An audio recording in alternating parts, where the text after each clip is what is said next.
Bem-vindos a esse canal, Ruer. Estou muito feliz, algumas pessoas têm dado retorno. Nosso crescimento é modesto, os likes têm sido legais. E eu já vou te pedir aqui essa moralzinha, você dar esse like, pra gente ficar mais contentezinho aqui e fazer mais vídeos. Eu saí da outra rede, porque eles diminuíram todo o tempo, e eu não vou ficar falando rápido para agradar o algoritmo. Aqui ainda há um pouquinho de liberdade e vamos nessa! Uma ode à agressividade. Vale lembrar, senhoras e senhores, que vivemos numa cultura bastante repressora, com uma cara de liberdade, não é? A gente esquece o óbvio. Toda a nossa relação com o nosso mundo emocional, com as nossas forças, com o nosso corpo, está devidamente catequizada por uma carolice judaico-cristão. Ah, mas eu não sou cristão. Não interessa. Você está num caldo cultural em que você foi ensinado, é ensinado desde pequeno, é ensinado por filmes, é ensinado por todos os recursos ideológicos na vida, de que você deve, por exemplo, trabalhar, operar com a noção de pecado, com a noção de culpa, não é? E você deve reprimir aquilo que é feio. Desde pequenininho, você é doutrinado nisso, e a gente vive uma vida com uma experiência de organização judaico-cristã. Você concorda comigo ou não? Vamos seguir aqui o flow, né? E isso, uma das razões, aposto eu, que faz com que o Brasil, que faz com que uma cidade como São Paulo seja extremamente violenta, não é? Seja extremamente bárbara, não é? O número de assassinatos, o número de tragédias, o número de violência aqui é parada de guerra, meu velho. Guerra, guerra. Por todos os lados e âmbitos, nós vivemos num lugar muito violento. Podemos aqui fazer uma aposta de que o nosso projeto civilizatório vem fracassando. Podemos ainda hipotetizar que nós não estamos sendo hábeis na criação de sujeitos civilizados. Vou dar um exemplo aqui, um pequeno recorte, né? Aqui em São Paulo, o CONTRAN, ele não definiu claramente as regras para as famosas bicicletas elétricas, né? Você vai ter bicicletas que andam um pouco mais rápido, tem um outro nome que eles deram, que eu esqueci aqui, os ciclistas que andam no pedal e os caras de patinete. É engraçadíssimo. Todo o percurso que eu faço tem uma treta, né? Então, as pessoas querem brigar, elas querem se destruir, elas querem tretar. Os caras fazem barbaridades em cima da bicicleta, né? Logo, isso vai ser fiscalizado pelo poder público, que vai meter imposto em cima e vai mandar os polícia parar todo mundo como uma solução, que na verdade não é solução nenhuma. Percebe? Violência, falta de respeito, falta de civilidade e punição. Esses são os elementos que compõem o nosso imaginário enquanto povo. Como se só desse para fazer isso. A ideia não é investigar as raízes da violência e educar. A ideia é punir, vigiar, punir um caldo, né? Uma panela de pressão sem o pininho da pressão. Muito que bem. Granadas psíquicas. E você deve estar se perguntando aí, ora, Milson, que vídeo porcariazinha, né?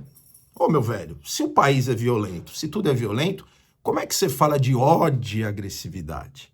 Como é que você faz um vídeo chamando as pessoas para agressividade? Olha que absurdo, você ainda, senhor Milson, você ainda, seu capetoide, você ainda vai dizer nesse vídeo que a agressividade é uma coisa boa.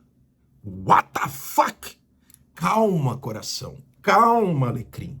Fica no videozinho até o final, que eu vou tentar te convencer, amparado pelas teorias objetais. Se quiser dar um Google aí em Donald Winnicott, um dos autores que eu tenho mais paquerado e me deliciado, que a agressividade é uma força de vida.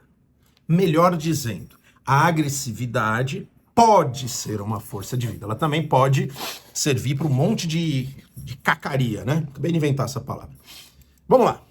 Para Donald Winnicott, antes de qualquer fabulação do Nenenzoca com o mundo, antes de operar num nível moral, num nível de valoração do que é certo, do que é errado, o baby, ele é ele é uma potência de pulsões, de forças, de quereres, sem a mediação da consciência. Nesse processo, o neném primeiro vive impulsos agressivos e de ódio, né? A gente pode pensar num estágio primitivo, a agressividade e o ódio tem a ver com a motilidade, ou seja, um sujeito sem agressividade não se movimenta, sem agressividade você nem sai da cama, portanto, essas forças fazem movimento, não é? O bebezinho tá lá com fome, o escambau não tem égua, ele vai esgoelar, meu velho. Você já viram um bebê 3h30 da manhã? Há de convir comigo que isso não é luz. Imagina um bebezinho morrendo de fome lá, todo cagadinho, o bebezinho lá. A mamãe e o meio não se moveriam para ajudar esse bebê, porque o choro é irritante, né? É uma coisa assim similar a uma sirene de ambulância quando você está querendo descansar. Perfeito? Sigam o raciocínio comigo. No decorrer do desenvolvimento, isso vale para você aí, cavalo, cavala, pequenininho, pequenininha, adolescente, o diabo a quatro. No decorrer do desenvolvimento, é a agressividade que vai fazer com que você se diferencie do outro e se autoafirme, não é? O que é se diferenciar do outro e se autoafirmar? Começamos esse experimento com a família. A criança teimosa, a criança do não vou, não vou, não vou, não vou, não vou. A criança que tá ali gritando, arrumando treta, causando, infernizando os pais, na maioria esmagadora das vezes, é uma criança saudável. E o que a psiquiatria faz hoje, enquanto linguagem que vai dominando a tua cabeça? TOD, transtorno, opositor, desafiador. E aí você começa a patologizar corpos agressivos saudáveis. A criança precisa da agressividade. A criança precisa de bola, correr, arte marcial, subir em parede. E nossas cidades, cada vez menos, possuem espaços compartilhados. Gourmetizaram tudo. Você não vê mais crianças jogando bola com 2 travinhas saindo na porrada na rua. Aí você está estimulando a violência. Não, queridos. Estou estimulando corpos, movimento. Essa agressividade colocada em ato, que por vezes faz movimentos que não são saudáveis, né? Mas ela é vida, ela é força de vida, certo? Então, a agressividade serve para você se diferenciar do outro. Vamos pegar um casalzinho. Nossa, que harmonia. Nossa, como são amorosos, não é? Não raro, isso é uma fusão. Ou seja, não tem diferença posta ali, né? O cara não pode ver amigos, a mina não pode ver amigas, o sexo é meio ruinzão, falta agressividade. Então, a ausência de agressividade, por exemplo, vai levar esse sujeito que não põe isso no mundo a se tornar odiento e agressivo consigo.